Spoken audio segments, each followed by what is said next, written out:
I thought I was investing in our future together. She said the bar would be ours, a life we'd build side by side. But the day I signed everything over, she stopped answering my calls. I gave her everything, my savings, my trust, my future, and she took it all without even saying goodbye. I walked into that bar on my third night in Angeles City. I'd been bouncing between tourist traps for 2 days, feeling invisible in crowds of drunk 20-somethings and bar girls who looked right through me. The neon lights, all blurred together. The music was too loud. Everyone wanted something from me, but nobody actually saw me. I was about to head back to my hotel when I saw the sign. Small, wooden, hand-painted. It just said Vanessa's place. Something about it felt quieter, more real. I pushed open the door. The music inside was softer, jazz. Not the pounding EDM from every other place. There were maybe 10 people inside, locals mostly, a couple of expats nursing beers in the corner, and then I saw her behind the bar, dark hair pulled back, simple black top. She looked up when I walked in and smiled.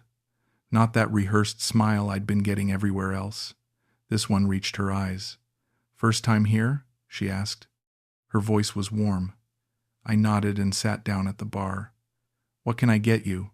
I ordered a beer, San Miguel. She poured it and set it down in front of me. "You look tired," she said. I laughed. "That obvious?" She shrugged. "You've got that look, like you've been walking around all day trying to find something that feels right." I stared at her. That was exactly it. "I'm Vanessa," she said, extending her hand. "Stanley," I replied, shaking it. Her grip was firm, confident. We talked for an hour that first night.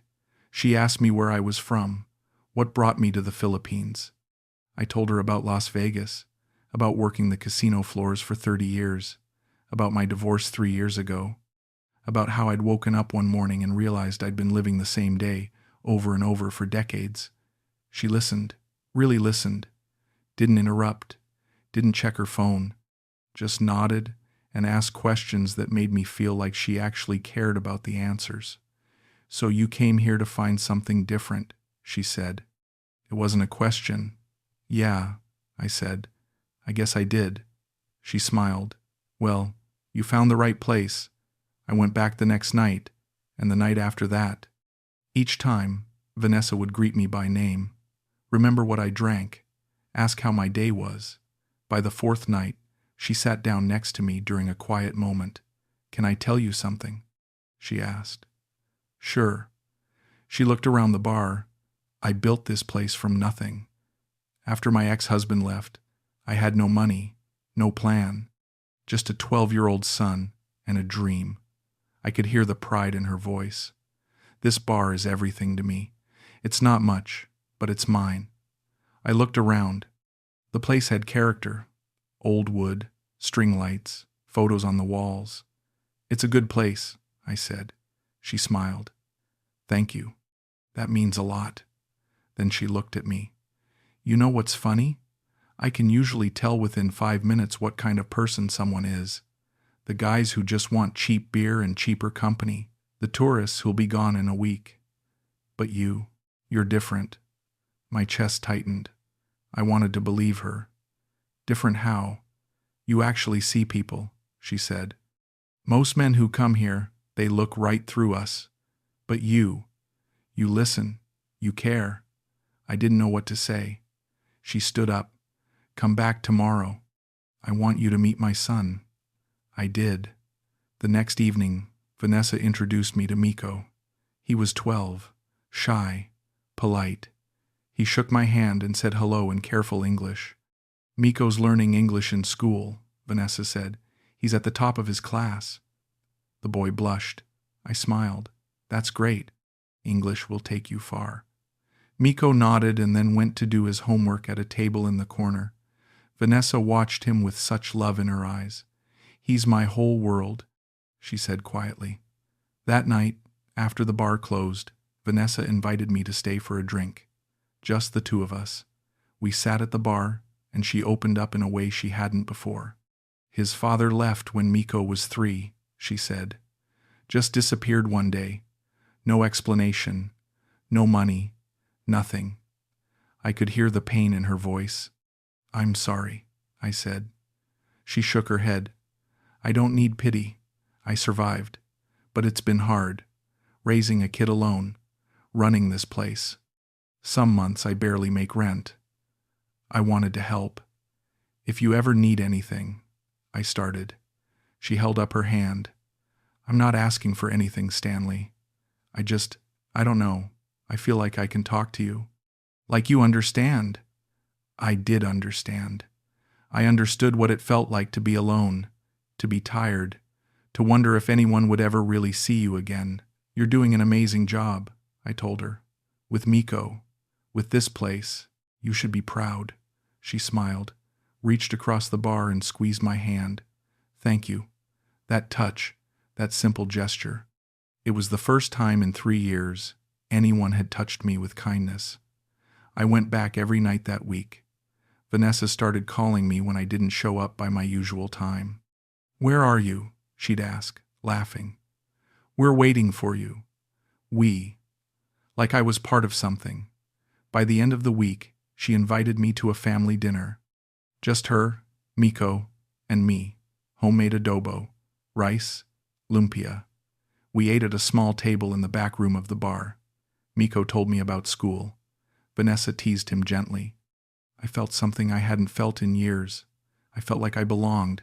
The following week, Vanessa asked me to come by the bar in the afternoon. It was empty. Just her sitting at a table with a notebook open in front of her. Can I show you something? She asked. I sat down. She pushed the notebook toward me. It was full of sketches, plans, numbers. I want to expand, she said. Add a kitchen. Real food, not just bar snacks. Maybe even a second location someday. Her eyes were bright, excited. This place could be so much more. I looked at the drawings. They were detailed, thought out. This is impressive, I said. She looked down. It's just a dream. I don't have the money for any of it. Banks won't lend to me. I don't have collateral.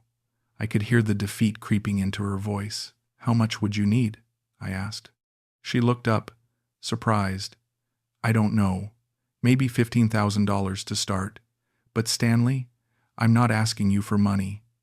I know, I said. But what if I wanted to help? She stared at me. Why would you do that? Because I believe in you, I said. And I meant it. She shook her head. I couldn't accept that. It's too much. What if it wasn't a gift? I said. What if it was an investment? I could be a partner. Help you grow this place. I watched her face change. From resistance to consideration. You'd want to be my partner? If you'd have me, I said. She was quiet for a long moment. Then she reached across the table and took my hand. Stanley, I don't even know what to say. This could change everything. Then say yes, I told her. She squeezed my hand. Yes, okay, let's do this. That night, I couldn't sleep. I lay in my hotel room, staring at the ceiling, imagining a future, running the bar with Vanessa, watching Miko grow up, being part of a family again, having purpose. The next morning, I went to the bank and wired $15,000 to Vanessa's account. When I showed her the confirmation, she cried. Actually cried. I can't believe you did this, she said. I won't let you down, Stanley. I promise. She kissed my cheek. We're going to build something beautiful together. I believed her. A week later, Vanessa introduced me to Cesar, a lawyer who would handle the paperwork. He was professional, mid-40s, wore a nice suit. We met at his office. Vanessa tells me you're investing in the business, he said. That's right, I replied. He pulled out a stack of documents. I've prepared a partnership agreement. Everything is standard. You'll own 49%. Vanessa will retain controlling interest at 51%. This protects both of you. I started reading through the papers. Some of it was in English, some in Tagalog. What's this part? I asked, pointing to a section I couldn't read. Cesar glanced at it. Just the legal description of the property and business, standard format in the Philippines. It has to be in Tagalog for filing purposes. I looked at Vanessa. She nodded. It's okay, Stanley. Caesar's been my lawyer for years. He's trustworthy. I signed. Caesar notarized everything. Shook my hand. Congratulations. You're now a business owner in the Philippines. I felt proud. Excited. Vanessa hugged me outside the office. Thank you, she whispered, for believing in me. That night at the bar, I met Tommy. American guy. Maybe 65. Gray beard, weathered face. He was one of the regulars I'd seen around. You're the new partner, huh? He said, sliding onto the stool next to me. Word travels fast, I replied. He took a drink of his beer. Can I give you some advice? Sure. He looked at me. Be careful. I've been here 15 years. I've seen a lot of guys like you come through, good guys. Guys with money and good hearts. And? I asked, feeling defensive. And most of them leave broke, he said. These women, they're survivors. They're smart. And they know exactly how to make you feel like you're the one. I shook my head. Vanessa's not like that. Tommy raised his hands. Okay, maybe she's not. I'm just saying, keep your eyes open. I didn't want to hear it. Thanks for the concern, but I know what I'm doing. He shrugged. All right, man. Hope you're right. After he left, I felt angry, defensive. I wasn't like those other guys. Vanessa wasn't using me. This was real. She proved it every day. The way she smiled when I walked in, the way she introduced me to her friends as her partner, the way she'd rest her hand on my arm when we talked. I wasn't being played. I was finally being seen. A month later, I showed up at the bar in the middle of the afternoon. I'd spent the morning walking around the city and decided to surprise Vanessa, maybe take her to lunch. When I walked in, the bar was open but nearly empty. Rodell, her cousin, was behind the bar wiping down glasses. I'd met him a few times. He was friendly enough, helped out with the bar a few nights a week. Hey, Rodell, I said, is Vanessa around? He barely looked up. She's not here. Oh, I said, do you know when she'll be back? He shrugged. No idea, man. She's dealing with family stuff. Family stuff? I asked. What happened? He kept wiping glasses. I don't know. Her mom or something. She didn't tell me everything. I pulled out my phone and texted Vanessa. No response. I waited at the bar for an hour. Rodell didn't say much, didn't offer me a drink, just went about his business like I wasn't there. Finally, my phone buzzed. It was Vanessa. I'm so sorry, Stanley. My mother is very sick. She needs surgery. I'm at the hospital now. My heart sank. What happened? Is she okay? I don't know yet. The doctors are running tests. It's expensive. I'm trying to figure out how to pay for it. I didn't hesitate. How much do you need? Stanley, no. You've already done so much. Vanessa, how much? There was a pause. $8,000. But I'll find another way. I'm sending it now, I said. Don't argue. Family comes first. I heard her crying on the other end. Thank you. I don't deserve you. I wired the money that afternoon. Vanessa texted me later that night. Surgery is scheduled. You saved her life, Stanley. I'll never forget this. But something felt different after that. Vanessa started canceling plans. She'd text to say she was exhausted from the hospital, or that Miko needed her, or that she had to meet with suppliers. When we did see each other, she seemed distracted, distant. I'd try to talk to her about the bar expansion, and she'd nod and say things were moving forward, but she never gave me details. One night, I came by after closing. The lights were still on. I heard voices inside. I pushed open the door. Rodell was on the phone, laughing, speaking rapid Tagalog. When he saw me, his expression changed. He said something quick into the phone and hung up. Vanessa's not here, he said. I wasn't looking for her. I lied. Just thought I'd check in. He stared at me. Everything's fine, man. You don't need to worry. But I was worrying. I tried calling Vanessa. She didn't answer. I texted. She replied hours later, short messages. Busy. Talk soon. Days passed, then a week. I barely saw her. When I did, she looked tired, stressed. Is everything okay? I asked one night. She snapped at me. Yes, Stanley. Everything's fine. I'm just busy. Is that okay? I stepped back. I'm sorry. I just miss you. Her face softened. She reached for my hand. I'm sorry. I've just been under so much pressure. The hospital bills, the bar, my mom's recovery. I'm barely holding it together. I pulled her into a hug. You don't have to do this alone. I'm here, she cried into my shoulder. I know. I'm sorry. I've been shutting you out. That night felt better, but the pattern continued. Distance, short texts, canceled plans. I started showing up at the bar, unannounced, just to see her. Half the time, she wasn't there. I told myself she was busy, that this was temporary, that things would go back to normal once her mom recovered. But deep down, I felt it. Something was wrong. 2 months after the surgery money, Vanessa called me. Her voice was excited. Stanley, can you come to the bar? I have amazing news. I rushed over. She was sitting at a table with papers spread out in front of her. She looked happier than I'd seen her in weeks. We got approved, she said. The expansion, the permits, everything. I sat down. That's incredible. There's just one more thing, she said. The lease for the second location. The landlord wants a deposit, $12,000. If we can secure it now, we'll have the space locked in. I hesitated. I'd already spent $23,000.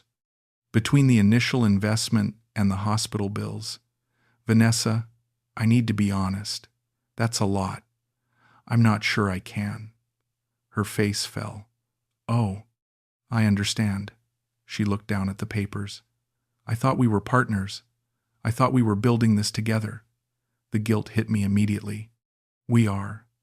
Because if you don't believe in this anymore, if you don't believe in us, just tell me now. Her eyes were filling with tears. It's not that, I said quickly. I believe in you, in us. It's just, that's most of what I have left. She reached across the table and took my hands. Stanley, I know I've been distant. I know I've been stressed. But this is it. This is the final piece.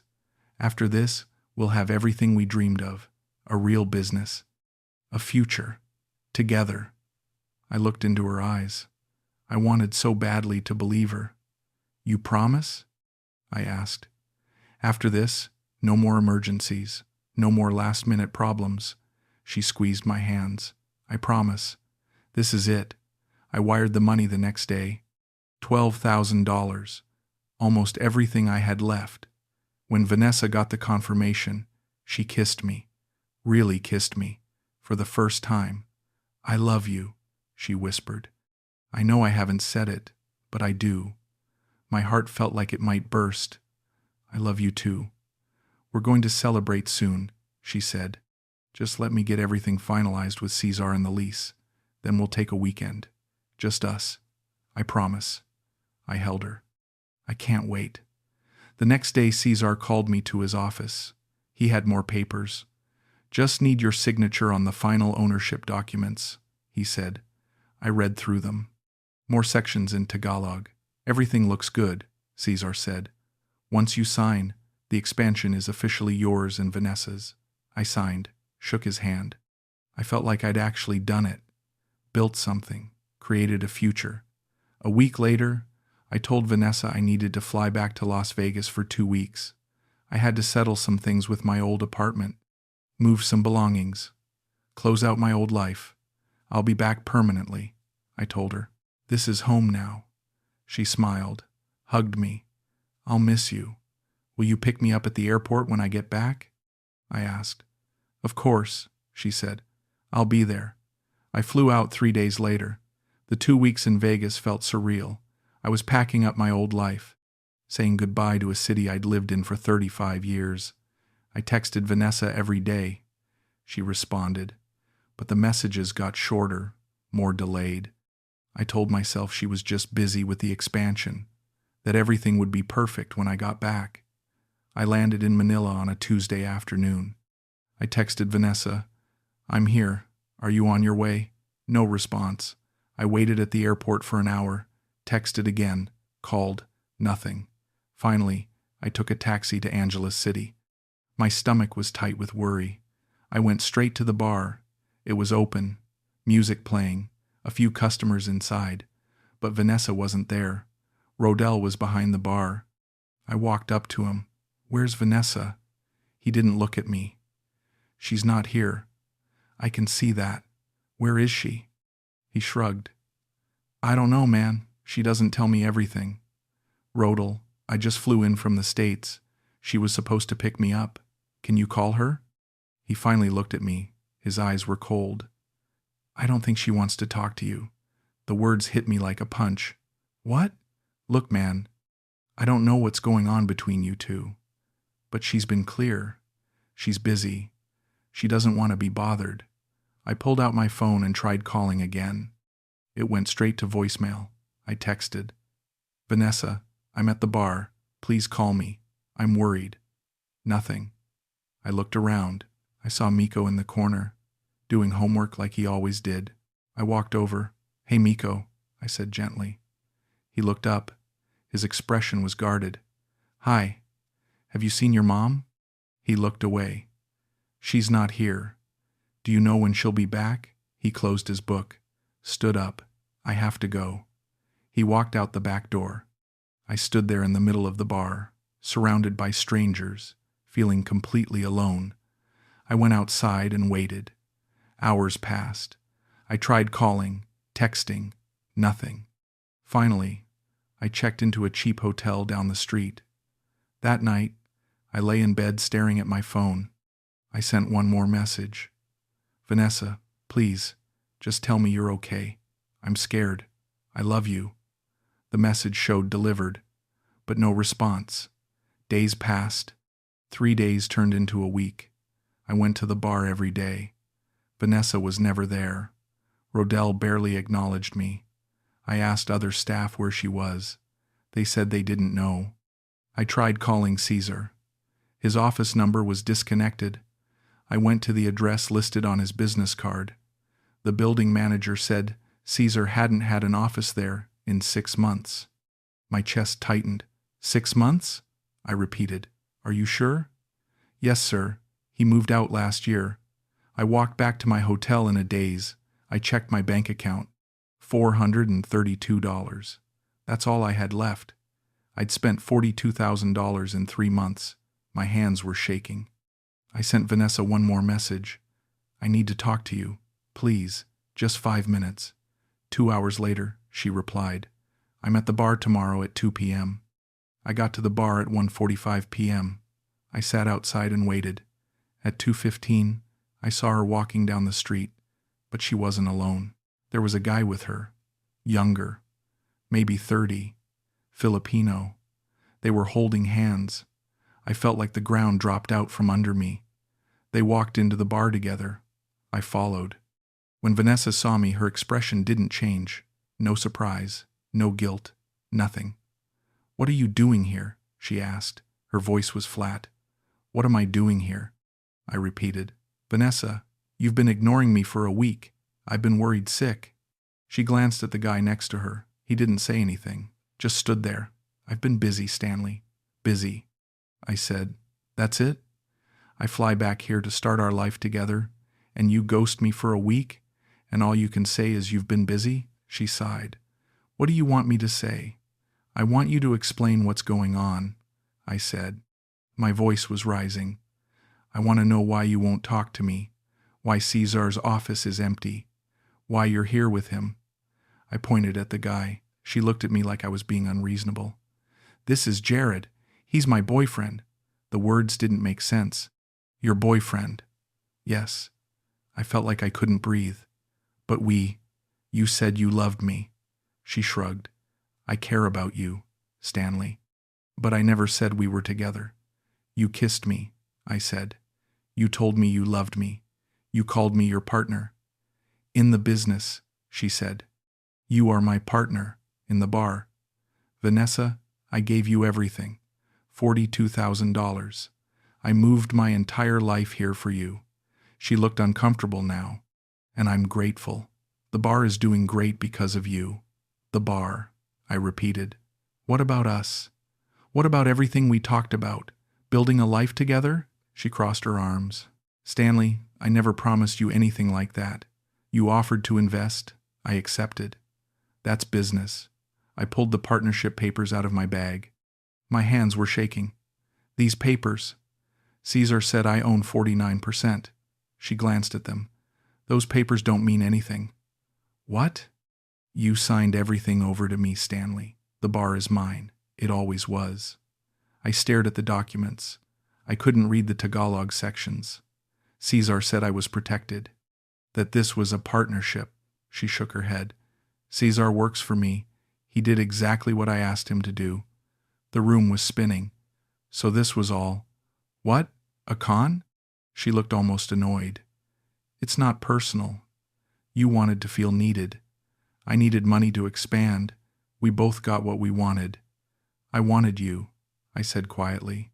She didn't respond, just turned away. I stood there, the papers crumpling in my hands. Vanessa, please. There has to be something we can do. I gave you everything. She looked back at me, and I appreciate it. But I think it's time for you to go home, Stanley.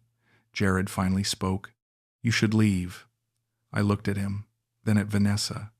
She didn't defend me, didn't tell him to back off. She just stood there. I walked out. Behind me, I heard the bar continue as normal.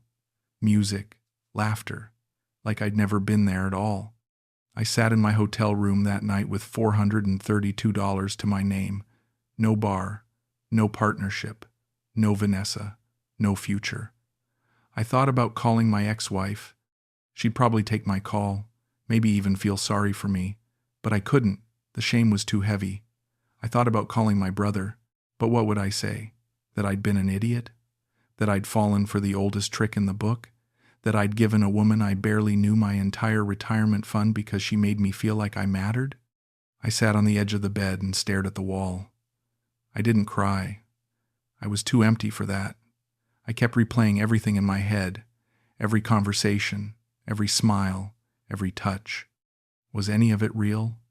Or was I just so desperate to feel loved that I couldn't see what was right in front of me? I remembered Tommy's warning. I remembered Rodell's cold stares. I remembered the documents I couldn't read. I remembered Caesar's empty office. All the signs were there.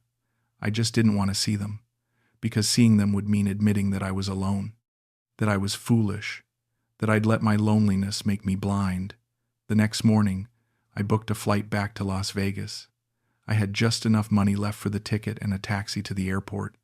On the plane, I stared out the window as Manila disappeared below me. I'd arrived 3 months ago, full of hope. I was leaving with nothing. I didn't sleep, didn't eat, just sat there feeling the weight of what I'd lost. When I landed in Vegas, the desert heat hit me like a wall. I took the bus back to my old apartment. The casino, where I used to work, called me a week later. We heard you're back, my old manager said. We've got a spot for you if you want it. I took the job, went back to my old routine. Wake up, go to work, walk the floors, watch people win and lose, go home, sleep, repeat. But it was different now. Before, I'd felt numb, like I was sleepwalking through life. Now I felt awake, painfully awake, because now I knew what it was like to hope, to dream, to feel like your life might actually mean something, and then to have it all ripped away. The nights were the hardest. I'd lie in bed and think about Vanessa, not with anger, not even with sadness, with something worse, with understanding. I understood now that she never loved me. Maybe she never even liked me. I was a means to an end, a bank account with a heartbeat, and I let it happen, because for a few months I felt alive. I felt seen. I felt like I mattered to someone. That was worth more to me than the money. And that's what hurt the most. Not that she took $42,000, but that she took the one thing I'd been searching for. The feeling that I wasn't invisible. That someone actually cared. She didn't just steal my money. She stole my hope. And I gave it to her willingly. Because I was so hungry for connection that I ignored every warning, every red flag, every logical voice in my head telling me to slow down. I wanted to believe so badly that I chose to be blind. Sometimes I think about going back, confronting her, demanding my money. But I know it wouldn't matter. The money's gone. The bar is hers. The documents I signed made sure of that. And even if I could prove fraud, what would that get me? A legal battle in a foreign country where I don't speak the language and can't afford a lawyer? No. It's over. I lost. She won. That's the truth. So I work my shifts. I watch people gamble. I go home. And I try not to think about the bar in Angeles City, about the woman who made me feel like I was worth something, about the life I almost had. But some nights, I can't help it. I lie awake and remember the way she smiled at me that first night, the way she held my hand, the way she said I was different. And I hate myself for still wanting it to have been real. Because even now, even after everything, part of me wishes I could go back, not to confront her, not to get my money back, but to feel that feeling again, to feel like I mattered. That's the saddest part. I'd do it all over again if it meant feeling alive for just a little while longer. And she knew that. She saw it in me the moment I walked into her bar, a lonely man with money and a desperate need to be seen. I was perfect, and she played me perfectly. I don't blame her, I blame myself. For being so weak, for being so stupid, for letting my loneliness turn me into a mark. I'm 57 years old. I should have known better, but I didn't. And now I'm here, back where I started. Except I'm not the same. I'm awake now. I see clearly. And what I see is a man who gave away everything for a lie. Not because he was tricked, but because he wanted the lie to be true. That's the lesson I learned in the Philippines. Love doesn't heal loneliness. It just makes you more desperate, more vulnerable, more willing to ignore reality. Because reality hurts, and fantasy feels so much better. Until it doesn't. Until you're sitting in a cheap hotel room in Angeles City with $400 and no way home. Until you realize the woman you loved never existed. Until you understand that you weren't building a future. You were funding someone else's dream while yours died. That's what I lost. Not just money, not just time. I lost the belief that someone could love me for who I am, that I could matter to someone, that my life could be different. Vanessa didn't just take my savings. She took the last piece of hope I had, and I'll never get that back. So I work. I survive. I pretend everything's fine. But at night, when I'm alone, I remember. I remember the bar, the music, the way she looked at me, the way she said my name, and I hate that I miss it. I hate that part of me still wishes it was real. But it wasn't. It never was. And I have to live with that. Every single day. That's my story. That's what happened when a lonely man from Las Vegas thought he could buy love in the Philippines. I gave her everything. And she took it all. And the worst part? If she called me tomorrow and said it was all a misunderstanding, that she really did love me, that we could try again, I don't know if I'd be strong enough to say no, because that's how desperate I am. That's how broken. And maybe that's exactly what she knew all along.